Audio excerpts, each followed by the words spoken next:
Guys, he's going to be talking about his career in music, and he's a composer, a musician. So you guys ask him a question. We love comments, we love suggestions. The entire time that Martin is on, he is here for you. So Martin, good morning. Hey, good morning. I am fresh and ready for the day, even earlier than usual. I know, because he's a musician, you guys, so too, I don't know, I can't imagine. What time did you have to get up this morning to be with us?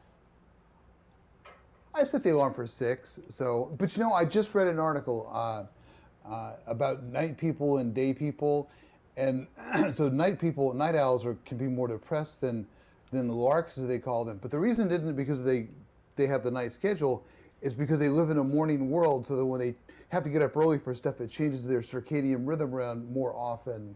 So. Oh, that makes sense. Martin, we have a question for wondering. you. We have a question for you already. Thank you, Yes, guys. yes. Hey, Martin, what instruments do you play?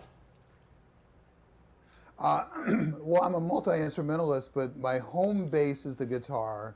But, all through my college, I played trombone, so all this plucked stringed instruments. So I've got a ukulele, a mandolin, I've got a balalaika, which I play once in a while for things, and banjo, piano, and all the keyboards, stuff like that. And if there's something that just makes a noise, I got this little ocarina. It's like a little shell. Have you ever seen one of those thingies?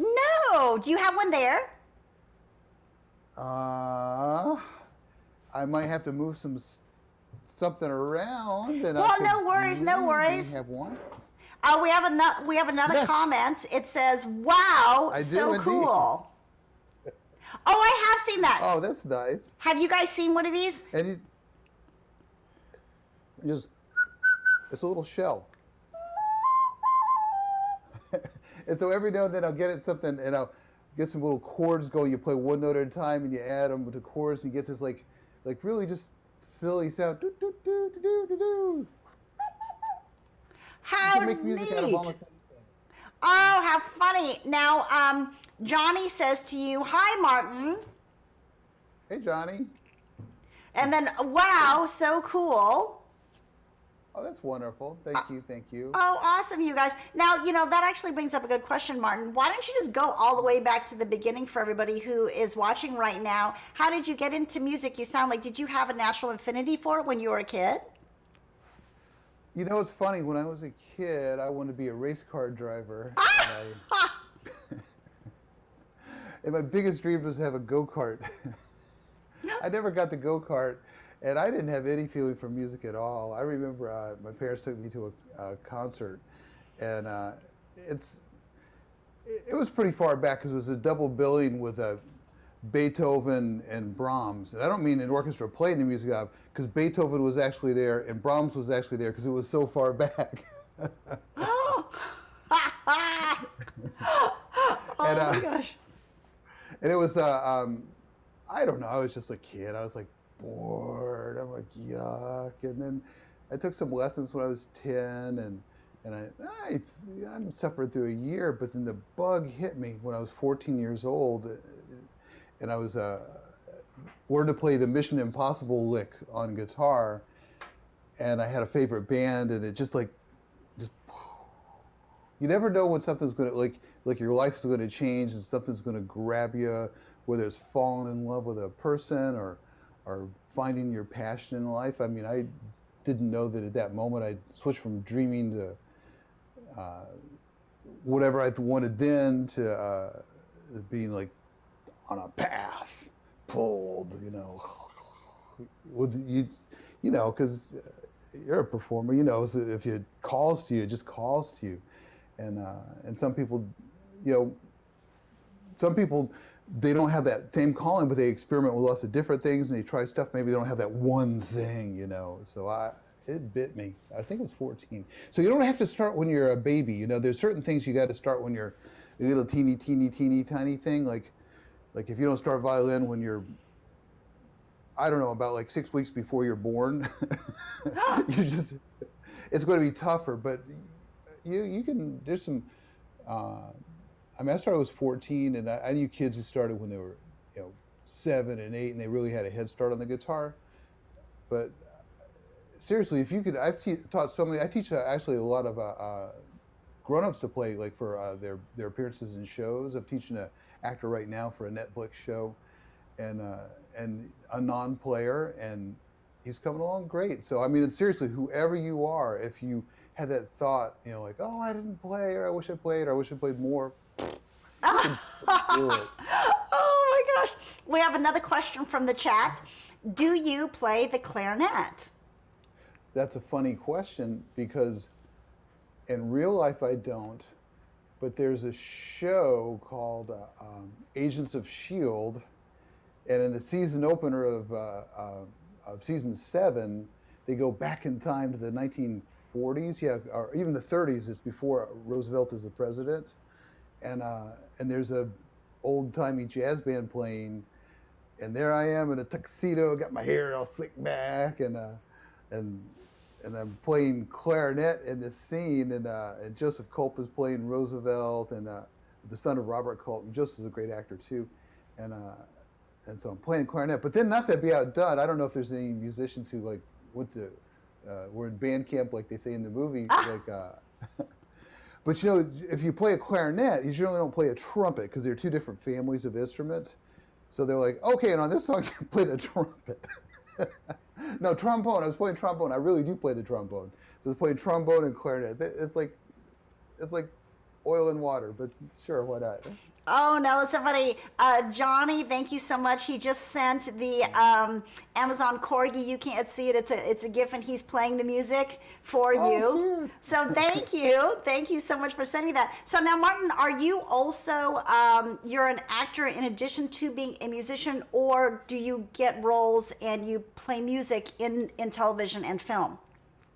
Well, you know, I'm married to an actor, so there's two stories there. One is what I actually do. The other is how I got there, because you know I came up with music, but then you know I'm married, and my wife is Natasha Blasik. She's an actress and the greatest actress ever, and so I pulled her into playing some music, and she's pulled me into acting, and so actually I consider myself an actor now, and because you never know where life is going to take you, but kind of learning about the craft in ways I didn't. But all throughout, I would get, they call it sidelining roles, you know, because I've worked on the project as a musician, and then, oh, we need someone to play the cello in that scene, and so that's not booked through like an acting agent and audition. It's like, it's booked a different way, and so I would get those roles. I've done some fun stuff. I worked on this movie with Rodney Dangerfield. I did like 20-something songs for it, called Fourth Tenor, and it was Rodney's next to last movie. He goes, it's going to be my swan song, and and he goes, you know, your swan song's your last one. He goes, and then after that, I'm going to do a movie about Charlie Chan. Which that itself is You sound just like him. But God bless him, he did exactly that. He did that song, and he got his Charlie Chaplin movie done. But you know, I got doing cello on set with him. I had worked on all these songs. It was all these operatic songs. His character sang, wanted to sing opera to impress a girl. It's a very cute and sweet movie that's still out there. Oh, and we've got another Amazon Corgi that has the sunglasses and the microphone. Thank you for putting in that. And then another great comment. Martin is cool. You're cool too. So you're cool. So when you've gotten these roles, in part with your wife, are you actually playing the music, or is it when you're acting and you're like pretending to play the cello, or you're actually really playing the cello? Always, except once, in the history of all movies, actually a couple times, everyone's miming. It's just it's just how it's done. So I mean, if you've ever seen that movie, Made in Manhattan, I don't have anything to do with that movie except that I love it. You know, there's a scene where she goes into the ball and he's like, you shouldn't have worn that dress. And there's they really feature the band in that. And you know, those things are, you call it playback. And so you prepare the music's prepared in advance and everyone mimes to it. And actually I had some cute ones we've done over the years. There's a movie called Undercover Brother, and Denise Richards is in it, and Eddie Griffin, the comedian's the star of it. And so they did one of those like bad karaoke kind of things, and so they, I flew up to Canada for that, and we got both of they were doing Ebony and Ivory. Oh no! It was, because that movie was really smart and had a lot of social commentary on it, and just a comedy but with a lot of intelligence behind it. And so they did it, and I'm producing the tracks, and when Eddie came in the room, it's like almost I didn't do anything. It's just like he comes in like a storm, like you think of Robin Williams with that kind of like wild storm, and Eddie's all you do is catch what's there, and then he's gone. And Denise was like sweet as sugar, and she's like super trusting, and she knew she wasn't like a great singer, but she was playing into it, and she's just like, and everyone's talking, and it's like, and I have the talent right there, and it's like, it's just that little moment where you just like they need you to pull them through that moment, and I'm there for the shooting the scene and make sure it goes. I don't think it was it. Oh yeah, that was it. No, instrumental. It's just them singing, but then I do a side-lining. I get it all mixed up whether I was in it or behind it or Well, because a lot of times, and Sherry, thank you so much for following us. Thank you so much for following us right now. And you guys continue to engage Martin in chat. He is here live at 7:28 right now, and we are coming to you live from sunny Los Angeles. So a lot of times you're actually in front of the camera. Tell us about your composing career too, because haven't you composed a lot for film, for television? And then we're going to talking about your own band that you have. We'll talk about that after, but tell us about how you compose. Well, I am excited to say that there's a brand new film about to be released. It's called Blood Pageant, and I think the 28th is the release date of this month. And for one thing, I have to say to the filmmakers, every movie is hard to make, and I know just because I was deeply involved with everybody, all the tribulations that would come along the way, and every movie, no matter even the bad ones, somebody worked really, really hard on it and loved it a lot, So, and this one's a fun horror movie, and I was really stoked that the trust producer Chris Gilmore had in me to do this, and I get to pull out my my John Williams chops, and minus the orchestra. The orchestra is electronic, and really do those scary moments and get those like complex, because actually horror and classical music, they're good buddies. They're like, it's like, but this like classical music twisted with the wildest modern stuff, and so it's really quite adventurous. It can be quite adventurous music, and so it's a real blast to do it and to play the scenes. And so got my cellos going, you got my violas going, and it's like, oh, it's time for an oboe solo. It's like we had a lot of debates. Does that triangle need to be in there? That triangle's driving me crazy. I'm like, it needs a triangle. It's like. That's so funny, because I was just about to ask you. It's like when you compose music as a musical score for film, are you on the piano, or are you on a wide range of instruments while you're composing? Because like you said, you're composing the entire score. It's very complex. Well, it's a great question, and there's a million ways to do it, and I think I do it just about every way you can, because if an idea comes here, I get it. If something comes to me on the guitar, if it's just in my head, I'll hum it in my voicemail. But what is for picture the primary go-to, but those other things can happen too, is I'm watching the picture and I might have come up with these themes somewhere else, but where the rubber meets the road is, you have to manifest this from like nothing to something. And so you're watching the cut, the actual video of the scene, and you've got your music program where you can like sync up with it. And so I have my piano. You can't see it. It's right here.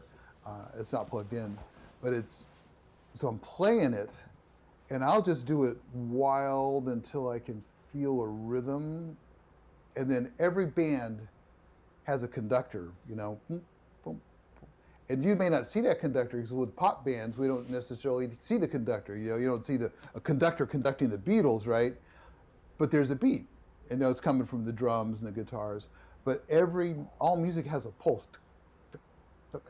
and so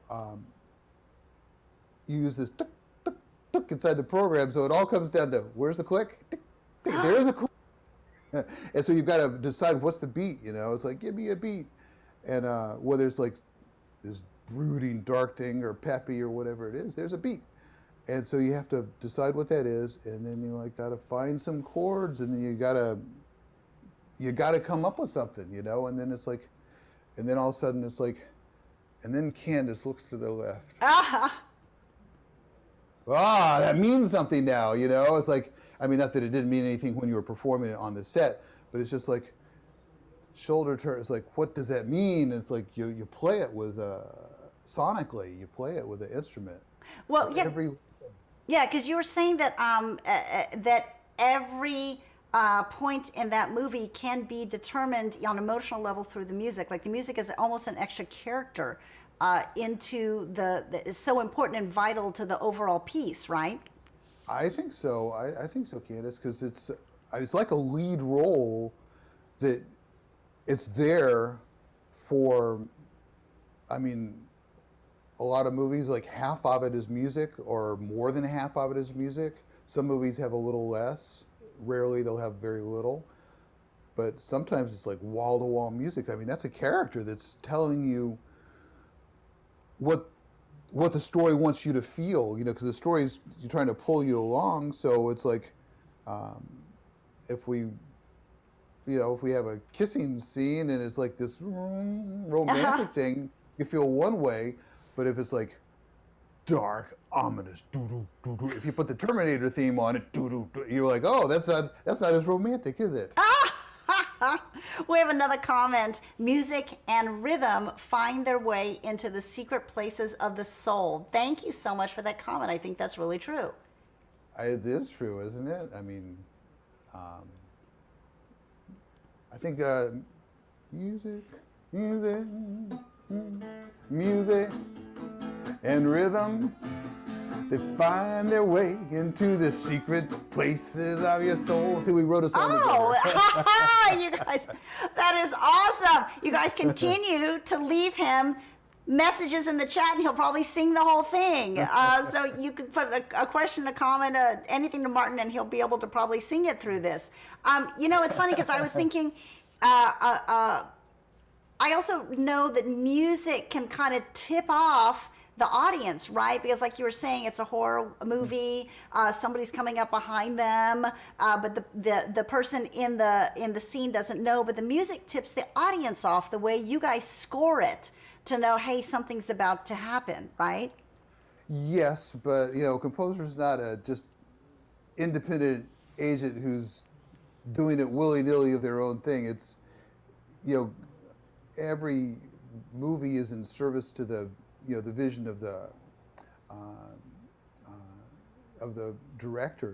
So it's in conjunction. It's not like I haven't been in the room with Steven Spielberg and John Williams when they're talking, but I'm sure Steven lets John know what the emotional intent and key points are in a scene, and I did it many years ago when I my first job in the business. I was like a runner, and this is before the internet and all that. And the movie was Twins, and the composer was Georges Delerue, is beautiful composer, a French guy who's since passed.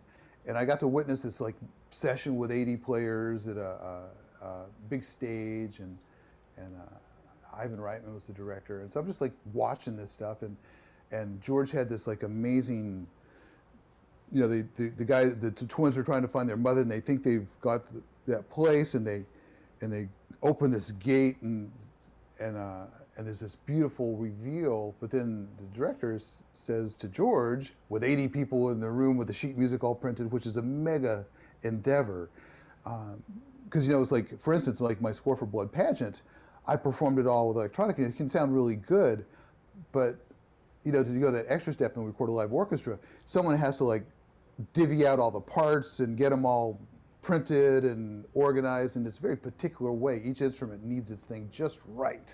So it's a huge another step. It's not a little another step. That's a big another step. And so, but then the director goes, the reveal is on where they put their hand on the door, but it really should be on the next shot. When they've gone through here, and there's another shot. And then the next shot, then you see the backyard.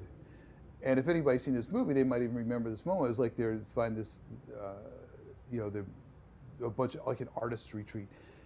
And it's like, I'm like, man, that's so, you know, because there's the musician, he's thinking, man, that's impossible. How could they? And he's like, okay.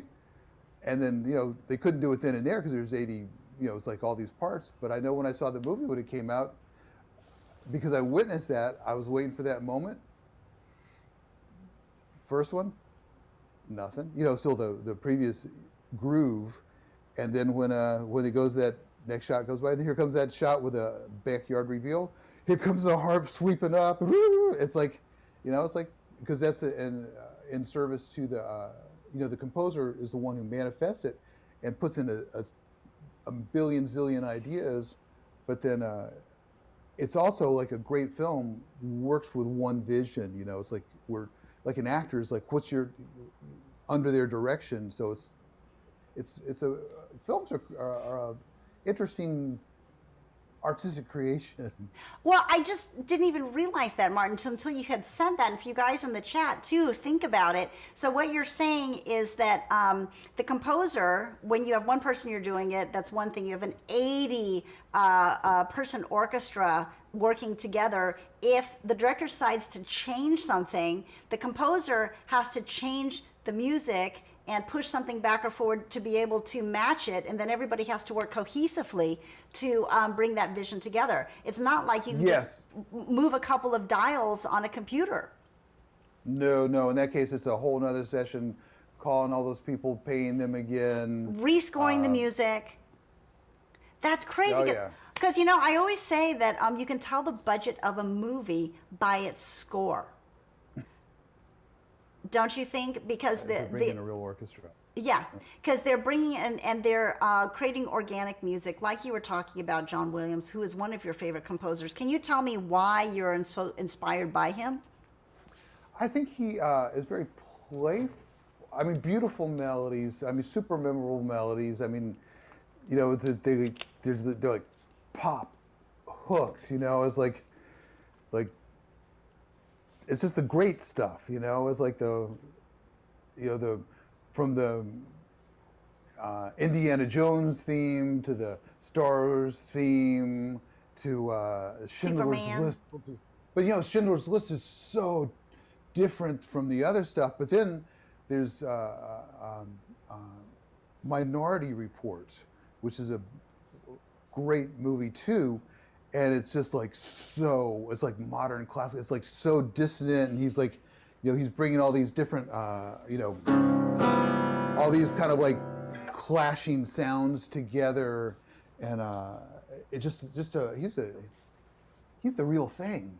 Yeah, he really is. But you know, while you're saying that everything is so different, I still see it cohesively as John Williams. Like I can tell, usually I can tell it's so different, but yeah, I'm like, oh, that's scored by John Williams. Do you agree that he has a brand, he has a certain sound in his composition?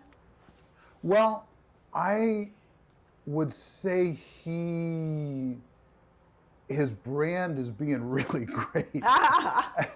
I mean, melodies that are just like, I mean, just think of all those ones in Star Wars alone. Everybody knows the Darth Vader theme, and then there's Luke's theme. Oh, that's right. That's right. All in the same movie, and we know these themes because he's just so darn being super catchy. I think is one of his brands. But then when he adds that, just the depth of knowledge there, you know. So. And you're right. And subconsciously, even I think in Empire Strikes Back, when Leia's song comes on, one, you hear it and you know it, but then subconsciously you don't even realize every time she's on, there are bits and pieces of that are playing in the background. And then the romance between her and Han Solo, then you hear it full. And then if she's just walking through a corridor or whatever, you hear it in the background. So it's like subconsciously he's planting little seeds into your mind. You ever see that movie, I think it's Forgetting Sarah Marshall? Yes. Okay, so she plays an actress and he plays a composer, which is actually kind of funny because Natasha's an actress. Yes. I'm a musician, and and and they have a situation where she's on the red carpet and he's holding her coat. It's like, I'm like, that's what we do. That's all right by me. I don't mind holding the coat. That's part of the deal. But then there's part of his character is like, you want to do all this like melodic stuff, but there's also a very common sound these days where, and they made a joke of it there. It's like, I'm just holding a tone. Because there's some things you push one finger, it's like, and they're in the studio and they're like, no, take it. And it's like down to just like one note. He's like, oh my gosh.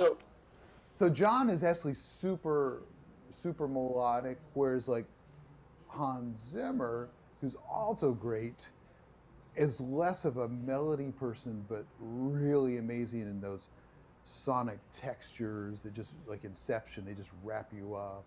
Didn't Hans Zimmer do Beverly Hills Cop too, as well? I think so. Yeah, because I remember the song for that. So memorable. Yes, yeah. That's not him. That's a Harold Faltermeyer. Oh. But then I saw something that he did not too long ago that was like an early film, and it was like not quite. He hadn't gotten into that routine of the epic blockbuster guy. It was like more of like just servicing a picture, and you could hear where it was going to go, but it wasn't that kind of picture. Right. Well, talk about some of the movies and how music, the scores can actually define the movie. One that I can think of right off the bat is The Shining. The original The Shining. The Idée Fixe that is going at the beginning when they're winding through the canyons. Just explain to me how music can actually make the memory of the film. Well, that was an interesting one because it's completely not an orchestral score. That was performed by Wendy Carlos, who became famous for the synthesizer album Switched on Bach. And so Wendy had a career as a film composer too, and she worked with, I forgot the score composer she worked with on that, but it was all this like early days of synthesizer. Now it's like amazing what you do in the computer. There you have those giant things with all those knobs on them and the wires. Yeah. And so that was done meticulously with one note at a time. Yeah. They couldn't even play chords, 3-note chords, like just do on a piano. Like it had to do one note at a time. It was meticulous work on that score. And so it's going to give that movie that really austere, because it was not only the composition, but the tones used gave it that really detached feeling. It's an interesting example. I remember Bach on Moog too. Remember Bach on Moog in the 1970s? That was really neat too because it took Bach and then put it on, like you said, the synthesizer of the 70s, which people had not had that merge before. At the time. But yeah, it's interesting how you mentioned how they're able to twist and kind of distort the music at the beginning, because when you hear it, it does when they're winding through the canyons. It has that kind of weird, distorted feel, and also the feeling of him being so detached from his family and what's going on. It's like there's a lot of dissension, and as soon as and it was a helicopter back then too, because we didn't have drones. So you see that helicopter flying over the mountains and kind of narrowing in. It's like the music really lends itself to that opening sequence of The Shining in such a way that if it wasn't there, it would be something would be missing. The last time I saw that film, we went to, they have screenings, pre-pandemic, and I'm sure they'll be back at Hollywood Forever Cemetery. Oh, yeah. And so we saw The Shining, late at night in the cemetery, and it's a heck of an experience. Oh, that's terrific. Now, you're also, you've been in various bands too. Like you were talking, let's go back to what you were saying. You were 14 years old, and when you were 14, all of a sudden it hit you, and you knew what you wanted to do. Did you want to be, because like a lot of kids, did you want to be a composer, or did you want to be in a rock band? I'm more of a rock band guy, and actually, even in my work in film, is more songs than score. That's why I'm actually so excited about Blood Pageant, because it's like, oh, I'm getting to do my score thing, which I also do. But no, I got bitten by the bug, and progressive rock was popular back in those days, and it was, people could play really fancy, they were and they were kind of, I mean, it was defining a new language on the instruments at the time. It was very exciting, it's sort of like after the Beatles, but taking it to that next step of like, playing this amazing virtuoso players. It's kind of like classical music, but with a rock band. And I don't know, it just lit my little teenage brain on fire. And I was all there for it. The band Yes was what. Oh, I love Yes. And also So- like prog rock, thinking of like Pink Floyd, Pompeii, David Gilmour was 1972 or 73. Oh my gosh, when I heard Pompeii, I like you said, or Lark's Tongue and Aspic with King Crimson. Remember? Well, you definitely have some taste, though. Look at you. But oh my gosh, those things really were seminal forces for me, listening to like how, like in Lark's Tongue and Aspic, how it starts off with just chimes and bells, and then you can envision the wind hitting the chimes and bells, that it's coming across organically, and then all of a sudden it just becomes that boom, boom, boom, boom at the end, and it takes 20 minutes. Which, like you said, at that time, you came from the Beatles to this very unique and unusual sound. A lot of people don't get it, but oh, I love it. It was very exciting. It really was. And there was I was a part of a wave of 10 million guitar kids who just like, boom, because it was really something, and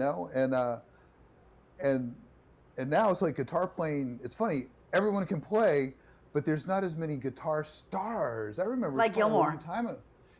Someone like 20 years ago, a music supervisor was asking me if they were looking to put somebody in a movie for something, like, who's a young guitar star? And at the time, I'm thinking,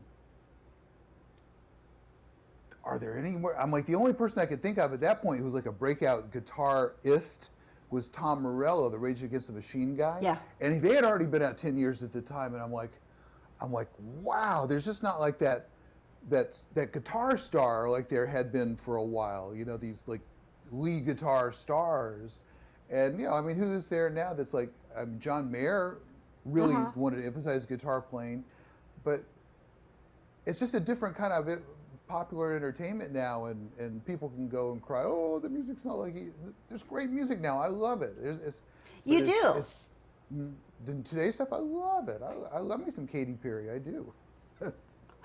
Oh my gosh! So you were in several bands then, growing up. Like your thing was to be more of a rock star, but think of like somebody like I know you still are. But think about somebody like, for example, I grew up, following and going to see Oingo Boingo in concert. Like that was I loved doing that in the '80s. I would go see them in concert, and then Danny Elfman ends up being, is he an Academy Award winning composer? Like he made this weird segue with the help of Tim Burton into film. I know, and he really paved the way for other, pop artists or rock artists or any kind of coming up through the classical ranks. And he's great, and it was quite a revolution in the scene because the way he composed, and it wasn't with the same, techniques as were standard at the time, and he's great. Come on, his music's super, and it's actually, I got to tell you, if we're kind of going on a tangent on the film composing thing, but a film composer doesn't actually have to do all of those orchestrations out there to do just the composing. They can do a piano sketch. And it'll just be that. And so they don't have, as we're doing it all by myself, here you're orchestrating it as well. But, as composers get so busy, they have an orchestrator they use. In fact, Danny uses another guy from the band, Oingo Boingo, as his orchestrator. And so you can score the movie with just a piano, because when I do like my thing, I do a piano version only. And I remember one director, he's like, it sounds like a player piano. I'm like, it's not a player piano. he's like all this, want to hear all those action elements, but here's the music, right?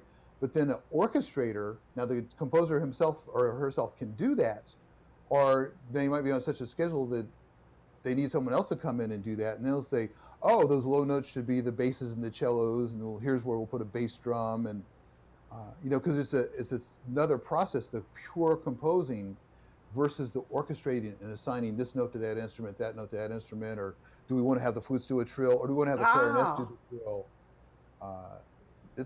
That's called orchestrating. Oh, see, we didn't even know that, you guys. I'm learning something. It's confusing. I'm sorry, I'm going off at a real deep... No. That's what we want. And you guys, encourage you to engage with Martin. He's here right now, Martin Blasek. He is a composer. He's a musician here in Los Angeles. For you guys that are new, that are coming in, please engage him. Ask questions in the chat. Questions, comments, suggestions. We love it. Another person I can think of is Trent Reznor from Nine Inch Nails. He's another person. Same. And he did win an Academy Award. For what was it? Gosh, what was it? I'll see if I can find it here while we're sitting. But it was actually, and he looked so dapper when he won his award. He was in a suit. That's what I didn't recognize him. He was in a suit, and he really had respect for the Academy when he came, looking the way he did normally than he did in his music videos. He was so. You remember that, right? Yeah, he was so shaped up. It shocked me. And I was so happy, but I couldn't remember what he had won for. And I remember when Danny Elfman was getting into composing, Tim Burton had approached him and says, you're going to do this. And he goes, well, I don't have any experience doing this. And then they were like, well, he was like, I guess I'm going to be a composer. But he was getting tired of Oingo Boingo is what he said. He had reached that point where he was ready to make this segue into something else. Well, I'll tell you one thing about composing, because I never got into a touring band kind of thing where you like live on the road, and so it's just never been, my journey. But for guys like that, they were out there living on the road, touring. It was like a different way of doing business, and it still happens, outside of the pandemic. You got to drive to the gig. And that's what I do have. I perform in a jazz band that we do events. It's like we do like upscale events and stuff like that. And I play the bass,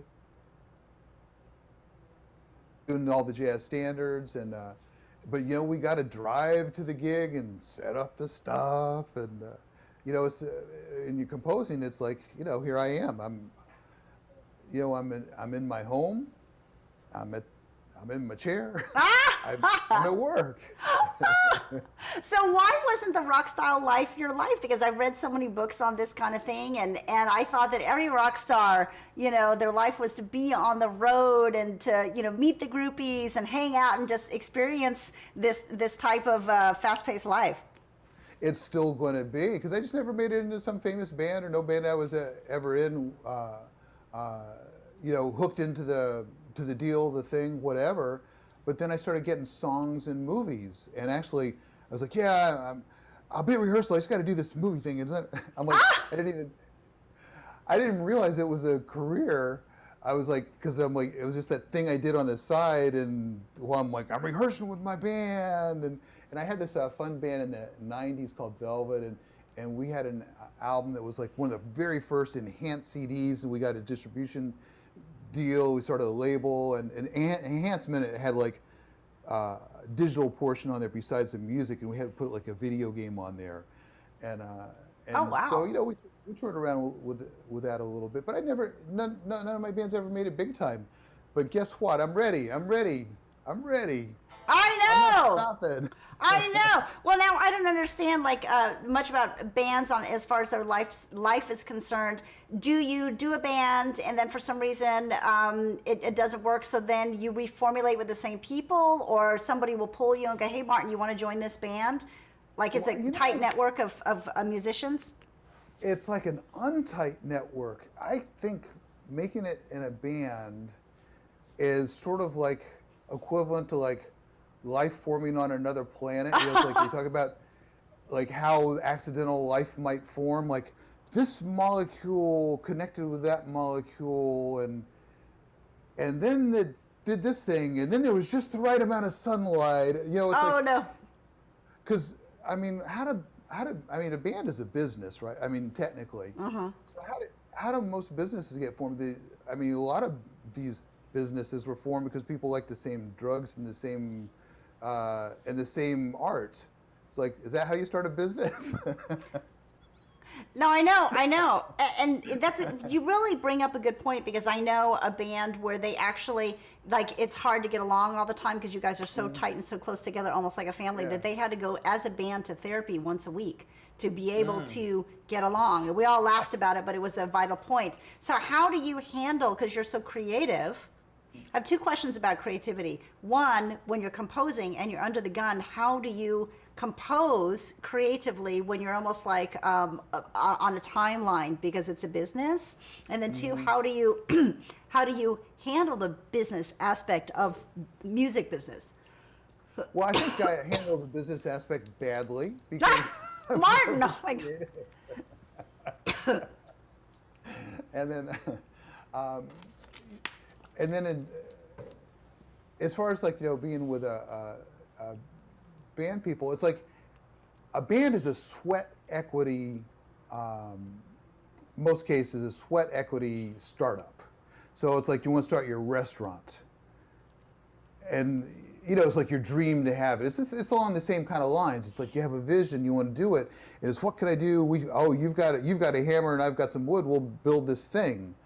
And so after a certain amount of time, I bet 2 years is a kind of a good number, you start to run into some, like, we didn't talk about that, but we have different opinions. So it's just human nature, I think. So I guess my thing is to realize, because you can spend all this time, and you can spend 2 to 7 years or even more on a brand that just dissipates when someone has an argument. So yourself never disappears, so always have a solo career. So I have solo albums out, and I've got these surf music singles, which are out on, the first one's already out on Amazon Music, and so that's the thing to do. And then I just detach a little bit for any band thing that comes up. I did briefly join a legacy 60s band. They just didn't have that many bookings, called the Standells, and we were to tour around. It's like, and we rehearsed 20 times, and I love the guys, but then no gigs. So it's like, okay, I don't let it fill my soul up. So I just say, for my heart, there's like my solo stuff. For other stuff, it's going to be a business. And then, of course, my wife Natasha and I have our own band together, and this is a place of true peace and rest. And how much or however little we do as a music act, it's 100% pleasure. And if some business comes with it, that would be fine, but keep it in that heart place. But then the other thing is, like, okay, here's the job, you got to do it by this time. In one way, I'm a little lucky because I'm able to construct melodies, and there's a certain puzzle aspect to making music and writing. Is because, like, if all else fails, you say, well, what's a phrase? A phrase is often 8 measures. Okay, let's fill up those 8 measures with something. And then you can start picking at it if you're not just so inspired. But then, sometimes you're like, I've got to,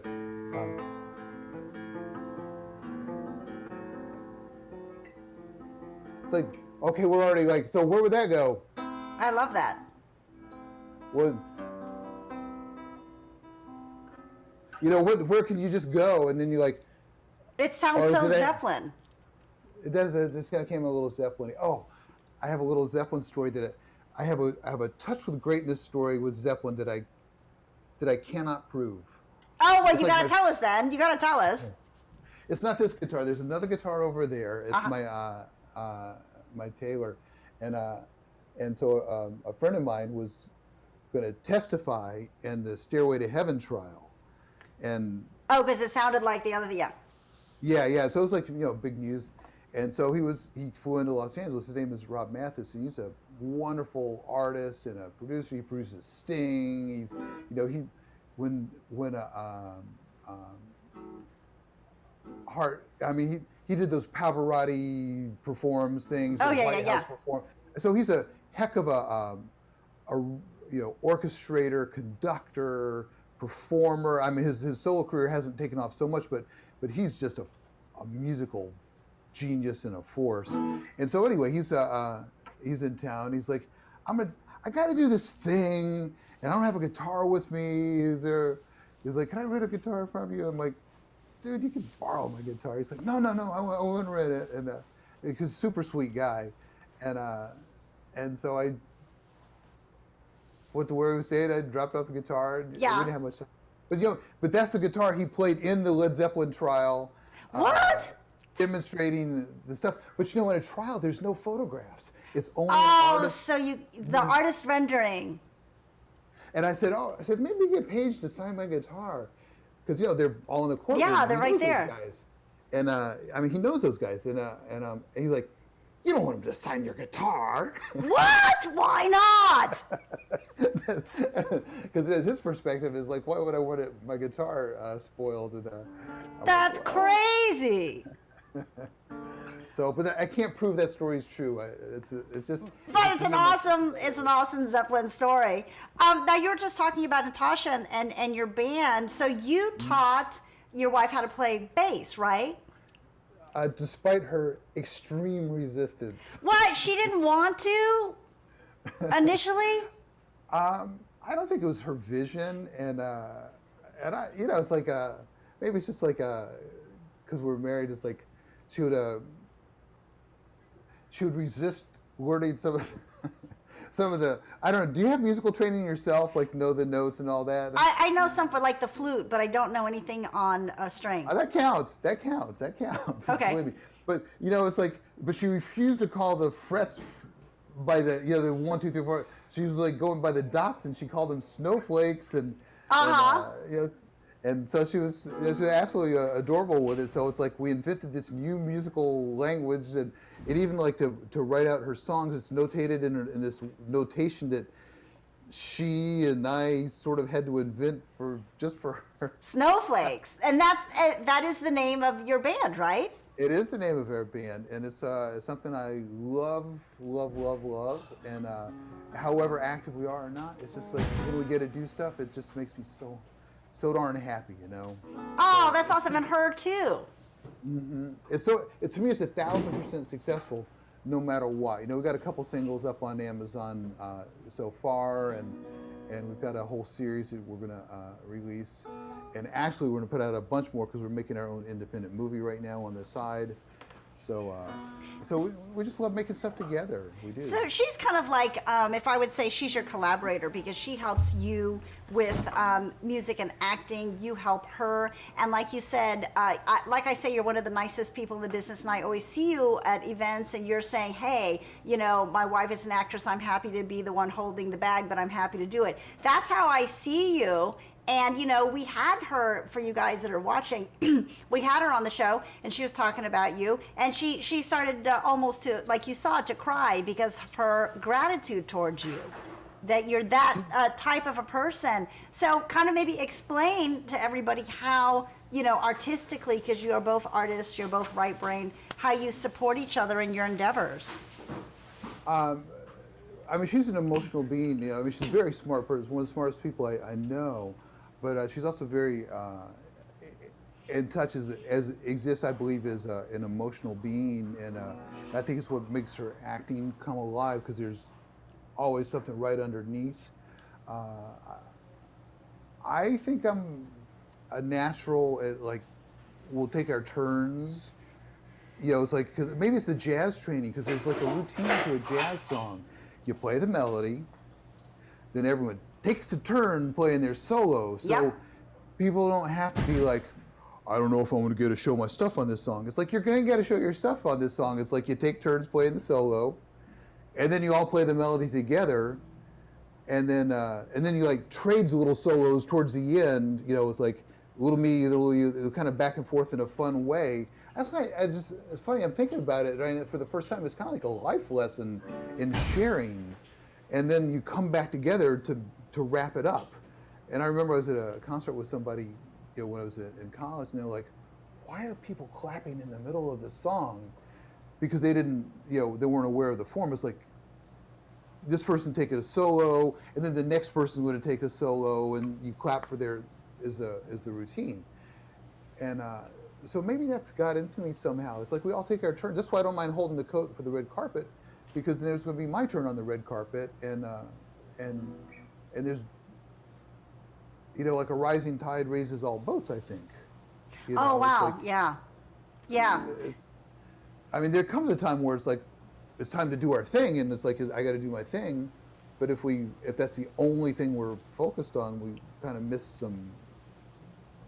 And that's so true, because I always see you supporting her, and I know that she supports you as well. And if I can remember correctly, one of the things that she said in her interview was what brings to life her work is the richness and the fullness of your life, that y'all's life together, that it's not just about, that you guys cook and you guys, that's your studio right now that we're looking at, right? That in your own home.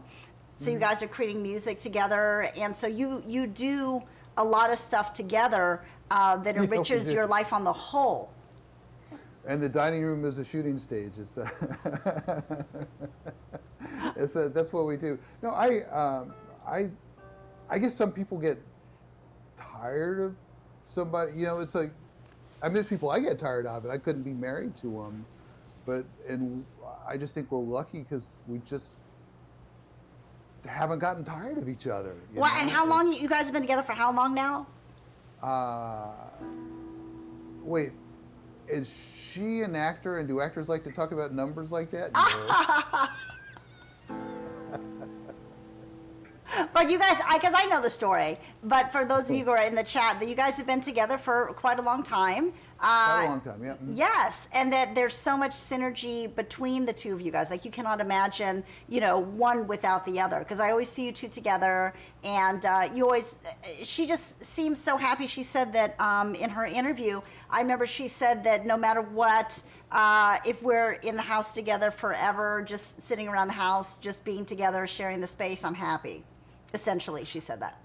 I mean, and it's mostly true, I believe, and for both of us. So I don't know. I mean, I'm super lucky. I mean,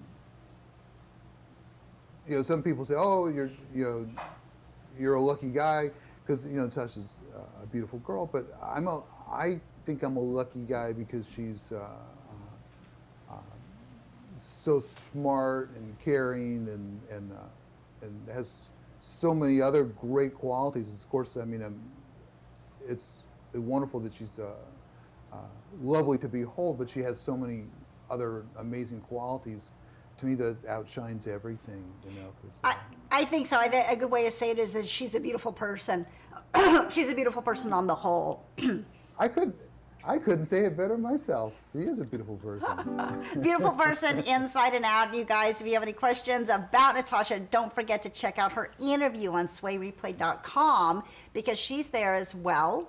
And she had a great time talking to you. I know she had a great time, and she did. She cried. She let it all hang out. She's that's the real her. That's the real her. But like I said, she had some really poignant things to say, and she was saying, during this time in the current situation that you guys have been at home together, and she said she loved it, and it's nothing more that she's happy to cook and to just spend time at home with you. And that's, to me, it's an important thing. I kind of feel the same way about, my partner too. We're happy just being at home. I mean, I'm happy just doing the laundry.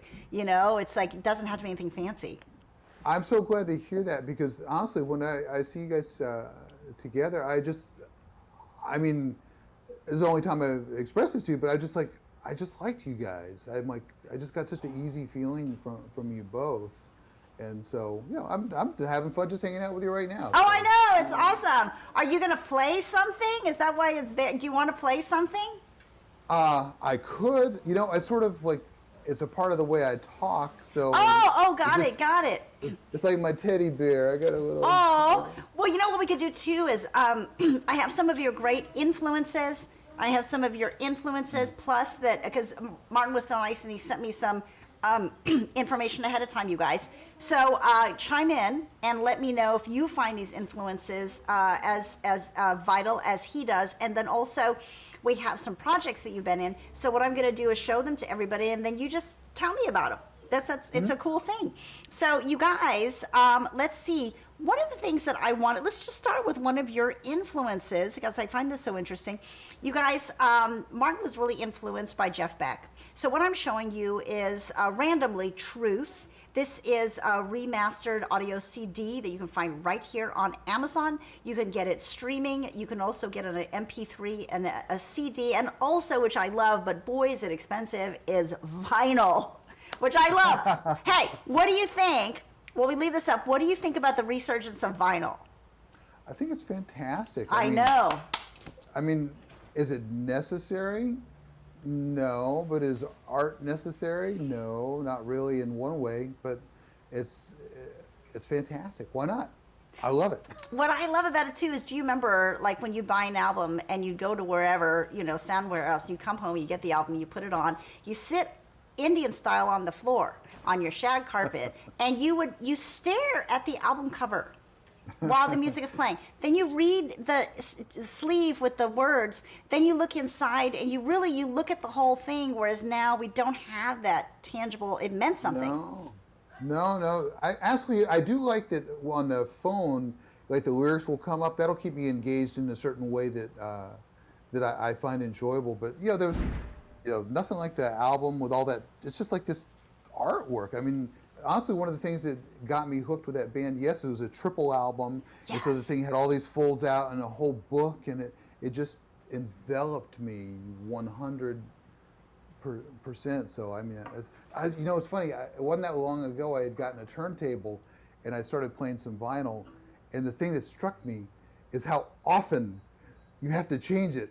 Now we just hit the playlist, the 3-hour playlist, and we're like, whatever, man. It's like 18 minutes later, it's like, I just put that thing on. I know. It's like a whole different way of doing it. Music had 20 minutes max. And we call that LP, long play, so. Oh, I know. What did you think of when Bohemian Rhapsody came out? Because I remember that just shocked everybody. The length of it alone was just, at that time unheard of. Remember? Oh, the song. Yes, like it was so long that when you just had to stop and you're like, wait, what is this? Hold on a second, what?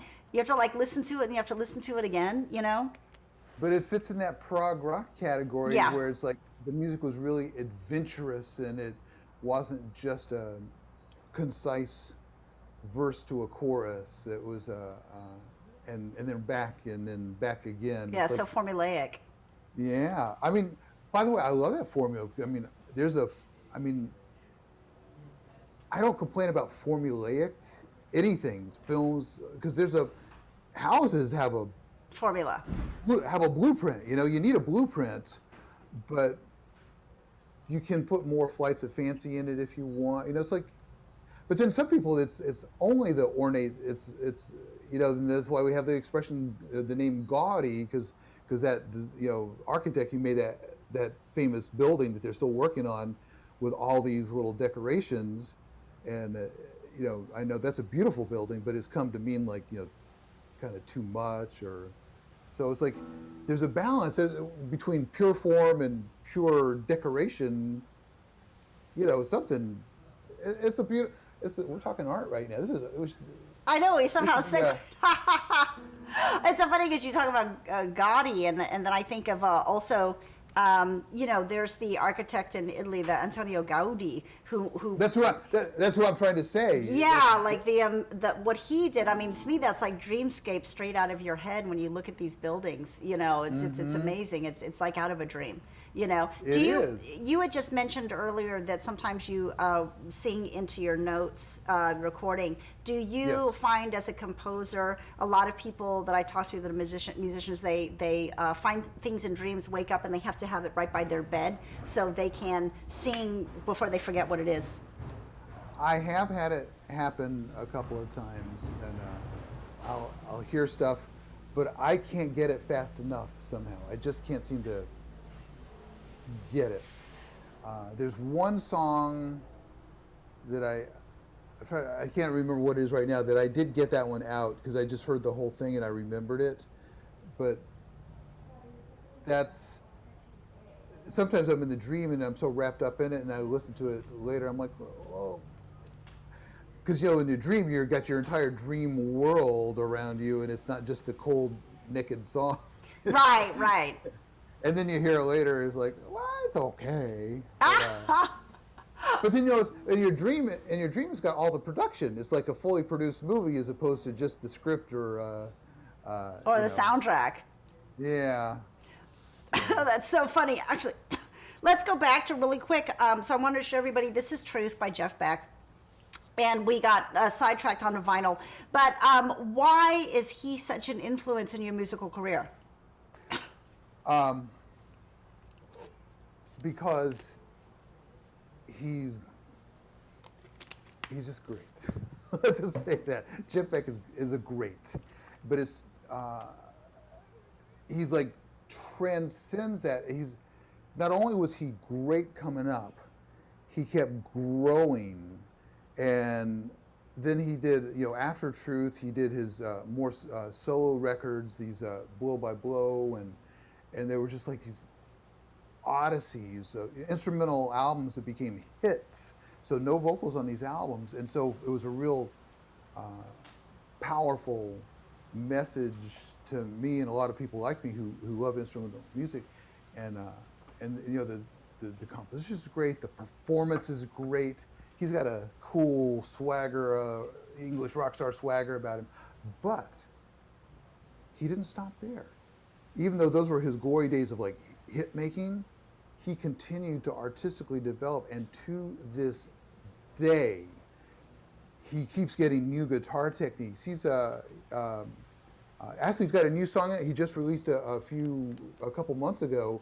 It's he and Johnny Depp together, and these guys are great. They did a John Lennon song, and just Jeff Beck's playing in it is, he's like mid-70s or something like that now, but in full form and in full glory of his beautiful guitar playing, and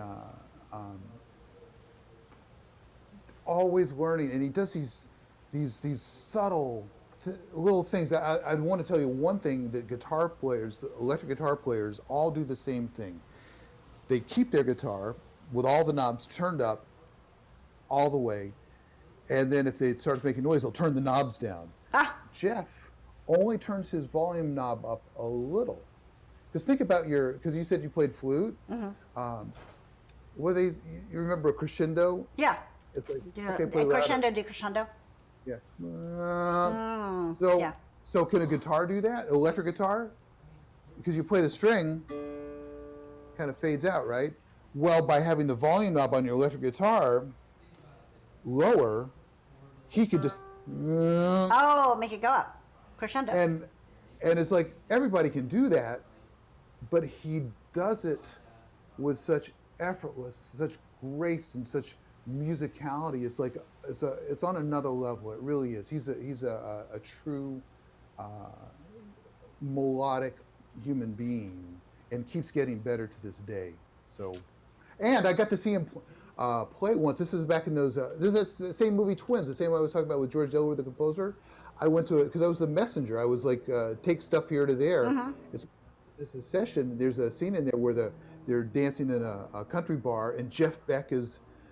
Nicolette Larson is singing, and Jeff Beck is in the band. They brought these like famous people in to be in the bar band, and so I was at the session just kind of waiting till they have the tapes to take them there, so I get to witness this, and I was already a huge Jeff Beck fan. I mean, just he's one of my guys. Yes, Jeff Beck and a few others, and I'd seen him in my college days in Dallas. A full arena, a full concert of just instrumental music, where there's like 14,000 people, just like, it's these days you don't get that so much. It's more like pop stuff with vocals, and so I'm like, I get to watch him do his session. I'm like, I'm going to see how he gets to do this secret sound. Why does his guitar sound so amazing? Because I'll be there, I'll see his equipment, and he had a guitar,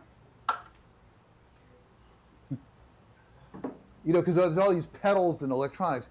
He had a chord, and it was a Fender Stratocaster guitar, a chord, and a Fender twin amp, which is it's a good amp, but it's like super standard. It's not like some like exotic amp. It's just like a really, really good amp.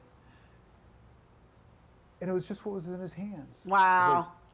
I'm like, all that comes from, it's like, the trick is, there's no trick. It's just how he plays. Technique. Yes.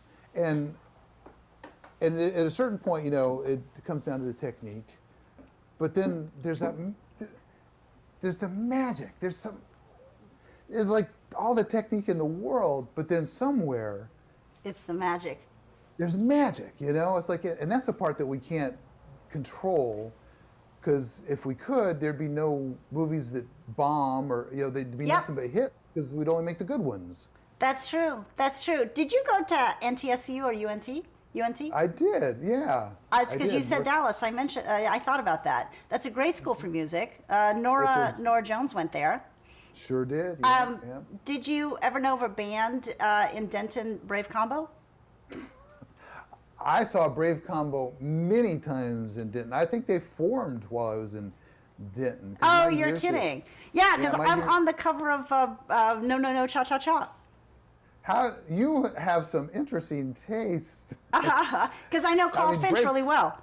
Oh, I don't, but I actually, a friend of mine had been in the band for a while. They did go Joe? some different players. Or Jeffrey? Or Bubba? I think it's Bubba. Oh, yeah, I know Bubba. Yeah. Bubba Hernandez. Yeah. You know Bubba Hernandez? Yeah, Wow. Yeah. I mean, I haven't spoken to him since hardly those days, maybe a few Facebook messages or something. And but yeah, I go way back to those days watching Carl do the accordion, the polkas. Yeah. Nuclear polka. That is crazy. We have to talk about that after for sure. Are you a Texas girl? Oh, you bet. You bet. Oh, okay. So you know all about that stuff, yeah? Yeah, no, definitely. After, we'll talk about that. We'll talk about that after.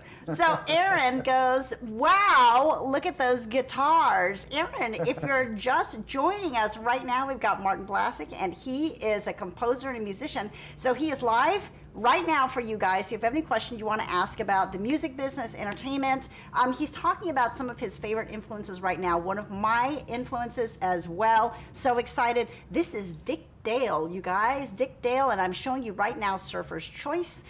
Dick Dale and his Del tones. Oh my gosh, this sound is so, I used to live by the beach, and this sound is so synonymous with SoCal. So can you tell us why Dick Dale is one of your influences? Well, he's one of those people who sneaked into my life, because coming up, I was like into that distorted guitar sound and the Jeff Beck and the Mahavishnu Orchestra and all this really, progressive sounding stuff. But I didn't realize I'm someone who just loves pure melody so much. And then every time there was sort of like a new renaissance of surf music, and Quentin Tarantino played a big role in that with the Pulp Fiction and yeah, and so it's like, because it's the sound of a clean guitar. It's like a pure guitar sound. You don't need fancy pedals or anything for that, and it's just pure playing. And by Dick, I also mean like there's some other players too, and modern bands who do this, and it's just like pure melody. And he's just such a he passed it. But such a passion to his performance. He just like, and it's funny. It's like fast this way, but with the right hand. But if you listen to his left hand, it's not so. It's not like fast scales like those kind of guitar players. But it's one of those, and it's like a weighted on a different side, and it's just so passionate.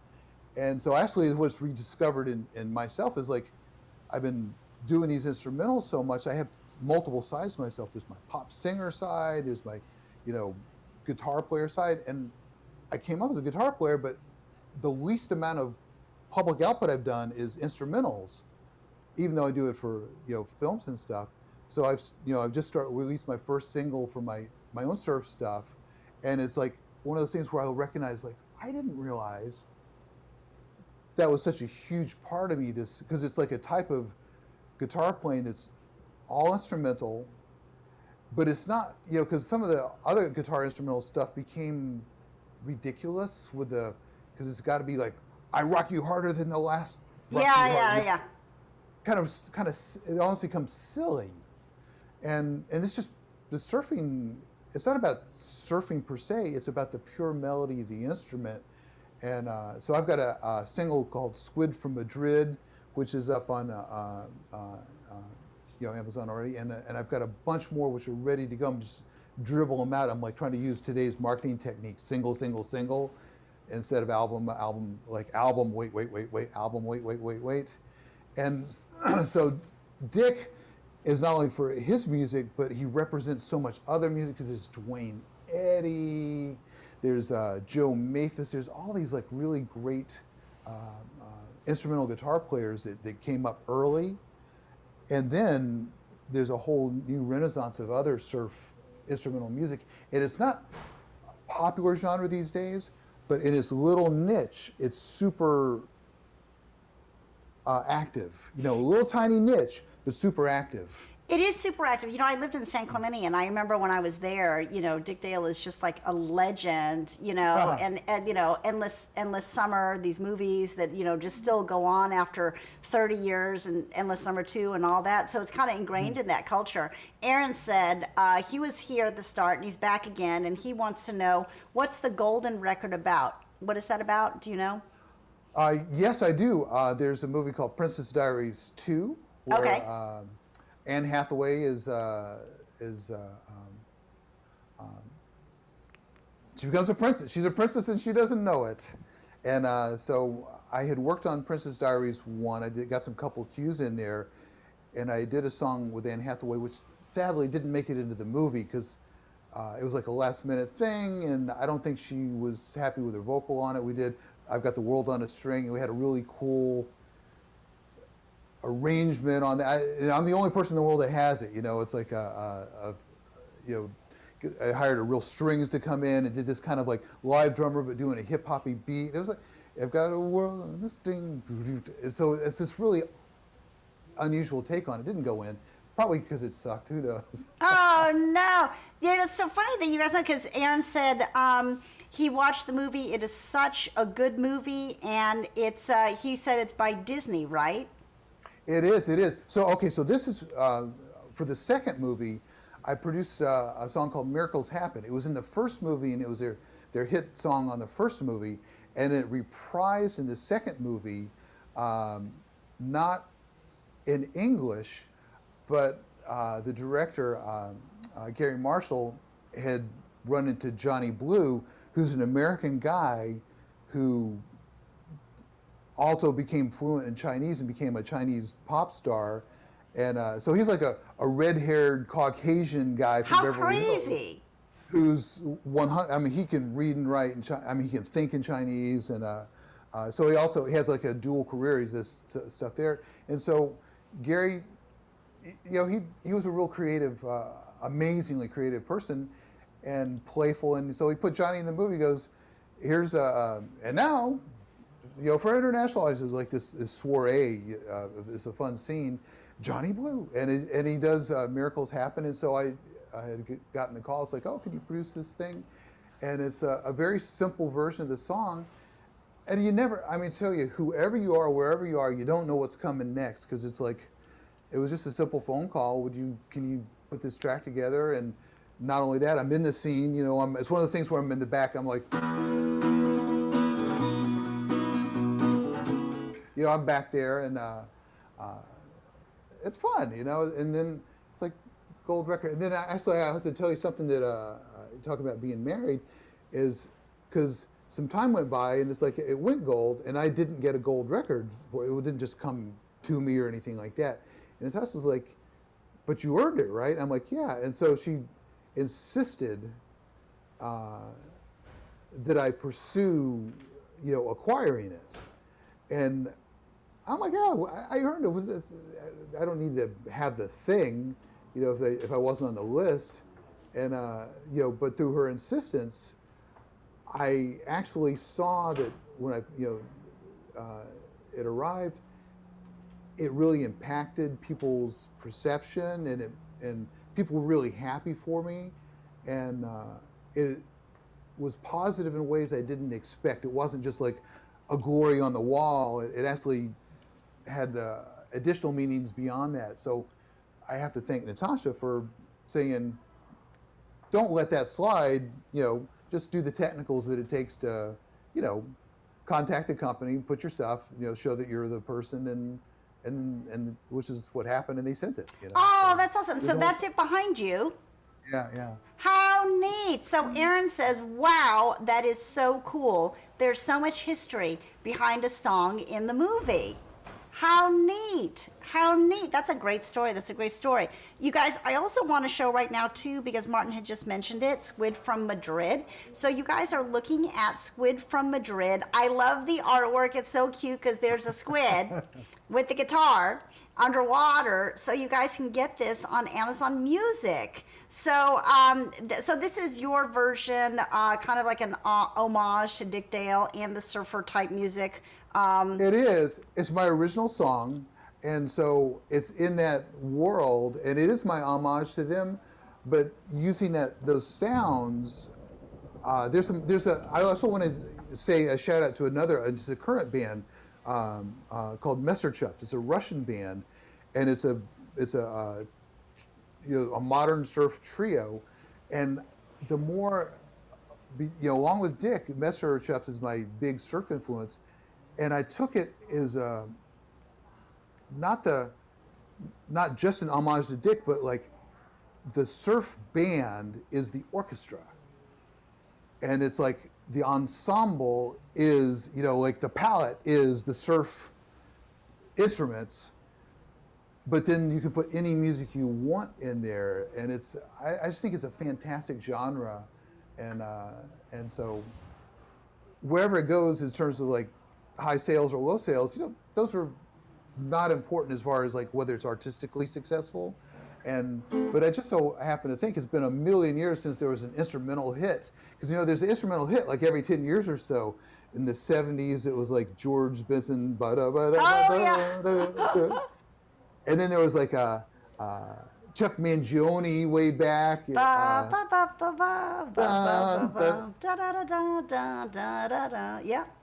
And then there was Kenny G, right, 90s or something like that. I don't know if there's a 2000s or a 2010 like instrumental star like that. I think we skipped a decade for one of those guys or one of those artists, and so you never know. You never know. I'm an optimist. Oh, absolutely. And here's another influence. Oh my gosh, such an influence for me too in my childhood. Love. This is, you guys, the best of Elvis Costello, the first 10 years. This is a digipack that you can get right here. You can stream it on Amazon. You can get it MP3, and you can also get it in audio CD. So explain how Elvis Costello, who was just amazing on so many levels, and then how he impacted you. And also, Aaron wants to let you know that he is watching you live right now from Ireland. Ireland, oh, how wonderful. How cool, how totally cool. Well, I probably would be the worst Irish music player in the world, but I use Irish music as a practice on the guitar because they have all those like amazing melodies. All that. Oh, love it. Jigs. So I use Irish music as like warm-up music all the time. It's just so amazing. For like dexterity. Oh, they're great, all those Irish players. Now I forgot the other question. Elvis Costello. Okay, this is actually a good lesson in like knowing who we are, because I always loved Elvis Costello, and when I write my vocal songs, they can kind of fall into sort of like a power pop, post-Beatles kind of category. Bands like the guy that did That Thing You Do music, Fountains of Wayne was the band's name. They also did Stacy's Mom's Got to Go. Oh, yeah. Love it.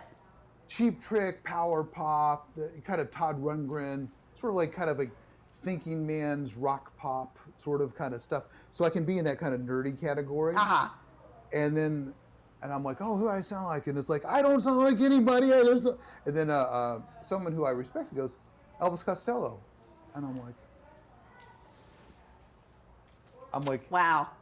I'm like, huh?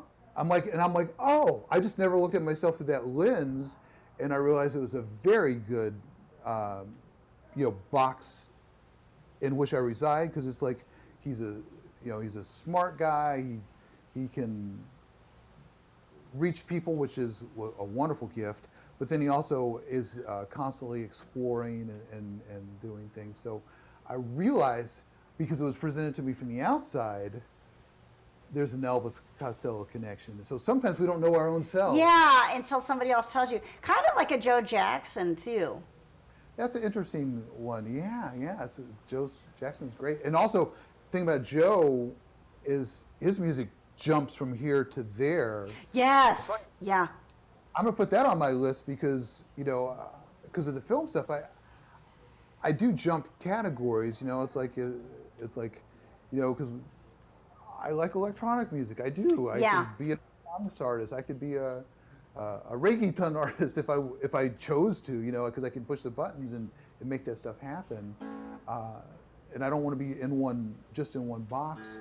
But I also understand. It's like we don't look like we're multiple personality disorder either. Artistically, we're gonna bring it all together. Well, it's funny because Joe Jackson and Elvis Costello, I kind of see an ease in the music. There's an effortless to them. Every day I write the book. Just this kind of calm lilt that it sticks in the back of your mind, and yet it seems it's not contrived. It's effortless, like a lilt, and I hear both of them being that way. And there's another band you reminded me of is Squeeze has some of those elements. Oh yeah, Black Coffee and Cream. Yeah, just effort. That they have the same thing. They really do. Also, I can think the Rolling Stones, Just Waiting on a Friend. Oh, isn't that a great song? Oh man, That's a beautiful song. Just so effortless and beautiful. Actually, one of my favorites, I'd have to say. Beautiful. Aaron says Kaylee's. What's Kaylee's? Kaylee's. He says, that's so cool. Kaylee's. Kingley's. I don't know what that means. Aaron, you've got to elaborate. Aaron? But yeah, that's such a beautiful song. Just, I'm not waiting on a lady, I'm just waiting on a friend. It's just so as though somebody's just talking to you and just telling you what's going on in the day. It's that effortless. Actually, the Rolling Stones are a great lesson in life, too, because I remember I saw them in the Cotton Bowl in my college days, and I think it was the Tattoo You tour. Yeah, 87, right? Gosh, 86, 87. Before. 84? Oh. 84. No, before 84. This is 80 or 81. Oh, okay. I think it was the fall of 80. And so two things happened there. One is, they were already like so old. They're in their 40s. And all the articles were, Keith Richards, how is this guy still alive? He looks like he's so old he's dead. He looks like the pores are hermetically sealed, yeah. I know all that stuff. And here it is, like, God knows how much later, 40 years later, and they're still going strong. So there's a lesson right there. Yeah. It's like, there's no limits on what you can do. And even though they were already, like, famous rock stars, a lot of people didn't do what they did. A lot of people in their position didn't follow it up the way they followed it up. And the other thing is, I paid $18 for my ticket. Oh, wow. And I said, I was so upset at the high price. I was like, I'm never going to pay $18 for a concert again. Oh no! Did you go to Desert Trip? I don't know what that is. It was when they called it Old Coachella, when everybody like the Stones were playing. Oh yeah, McCartney was there a couple years ago. Yeah, right? that was cool. Like the average age for the players were like in the 70s. It was so cool though. Aaron says, Kaylee, thank you so much for clarifying. Aaron said that's the music played at Irish Kaylee's, which is Irish dancing or Irish parties, is a Kaylee. Oh. Thank you, Aaron. You. You're teaching me stuff. I didn't know that. I didn't know that either. Thank you so much for telling us that. And another thing that I wanted to show you guys too, because we're almost running out of time. We're having so much fun. This is Martin's official page right here. So you can find him on Amazon Music. And he's got songs. He's got his brand new release, Squid from Madrid, that we were talking about. Now also, if people want to learn more about you, find more about you, follow you on social media, which everybody should do, you guys. So tell them how to get a hold of you, how to follow you in your career and everything. Well, there's not too many Blasiks, so if you just type in Blasik on a Google search, you'll find everything of both Natasha and myself, but I'm Martin Blasik, Martin, and then I always do Blasik, B like boy, LA like Los Angeles, SI like Sports Illustrated, CK like Calvin Klein. Oh my gosh, that is so funny, I'm dying. Wait, now also, is Natasha there? Is your wife there? Because last time you were there is she behind the camera? She is hermetically sealed in her rejuvenation station. Oh, okay, because I didn't know if she wanted to come out and say hi or anything like that. But you guys, you've got to check out her social media too. Do you want to give her a plug for that? Yes, yeah. I mean, her website, but her Instagram is actually something that I know that she really enjoys maintaining. So Natasha Blasik, Natasha just like Natasha, the same Blasik. And also we have a new thing that we're starting together, and we have 2 podcasts out under dreamality.fun, and so because we realize we love doing stuff together so much, and we have the band, but it's not like they can all be different things, and there's a few people who like us together, and so we want to pump that up. So it's called Dreamality.fun. There's not much there yet with 2 podcasts, but we're producing our own feature film. It's called Proxima Epic La Petite, because it's a sci-fi epic, but all inside one location. And it's like stuff happens in the mind, and of course Natasha's our star who has alien encounters, and so but with Dreamality, we want to be able to here's something to Natasha's, here's something we're doing together, here's something to Martin's, for those people who don't mind us together, because some people are like, the Natasha fans mind you guys together. Because some people actually, they kind of some people enjoy like seeing us how we'll do stuff together, but some people are just Natasha fans. I mean, she's got a lot of fans. Oh, just for her own acting career. No, I understand that. So, you guys, but that's a way to keep up with both of you guys on your podcast, because you guys will just talk about your current events, what you guys are doing, like your new film that you're going to be doing, and her career, what you've got going on music-wise, and then talk about, one more time, because we have a little bit of time, your Snowflakes, so they can explain to everybody who just joined us about your band. Well, Snowflakes, it's a duo with myself and my wife, Natasha Blasik, and she's our bassist, and I'm our guitarist. And so we have songs about environment, songs about aliens, because I think Natasha told you about her real-life encounter, and love songs, and a little bit of environmental stuff, but just fun, and so actually with a friend of yours, Al Ortega, we collaborated recently. He was doing a hashtag Love Above All, and so I wrote this song Love Above All. And so the song came out at the same time he did his hashtag, and Al came over and shot a music video of us. And so that song, that's the other Snowflake song that's up. It's called Love Above All. And it's kind of like timely for our times, with our personal feelings about because we live in interesting times, don't we? Yeah, absolutely. It's not like you hear like, in those days that thing happened. Well, guess what? A thing is now. Happening. And these are notable times, and I actually thought the idea of love above all was really lovely. And I was in the shower, and I'm like scrub-a-dub-dubbing, and just boom, And so there's a love above all, and it goes on and on like that. So that song is out there, and that's with me and Natasha, and we just have so much fun when we play music together. She'll be, she's in a way, because it's different than acting. She's like, you can't just stop in the middle and like, no, music keeps on rolling. It's live. Well, Martin, we had such an awesome time with you. Seriously. Oh, thank you so much for having me, Candace. I really enjoyed it, and I think you're an amazing host, and I just think you're doing something really great here. Oh, thank you so much. You guys have got to come back on. Maybe the next time the two of you come on together, you can talk about Snowflake and you can talk about your movie and